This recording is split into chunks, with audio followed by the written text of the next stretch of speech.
খাদের কিনারা থেকে দেশের অর্থনীতি ঘুরে দাঁড়িয়েছে বলে মন্তব্য করেছেন অর্থ উপদেষ্টা সালেউদ্দিন আহমেদ। তিনি বলেন, কিছু ভুল ত্রুটি থাকলেও অবস্থা সন্তোষজনক।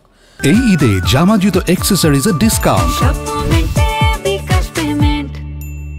মঙ্গলবার সচিবালয়ে সরকারি ক্রয় সংক্রান্ত উপদেষ্টা পরিষদের বৈঠক শেষে সাংবাদিকদের তিনি এসব কথা বলেন। অর্থনীতি নিয়ে হতাশ হওয়ার কারণ নেই উল্লেখ করে উপদেষ্টা বলেন, মার্কিন গোয়েন্দা প্রধান তুলসী গাবার্ডের মন্তব্য বাংলাদেশের সঙ্গে যুক্তরাষ্ট্রের অর্থনৈতিক সম্পর্কের ক্ষেত্রে কোনো সমস্যা হবে না। এছাড়া 2026 সালেই এলডিসি উত্তরণের চেষ্টাও চলছে বলে জানান তিনি।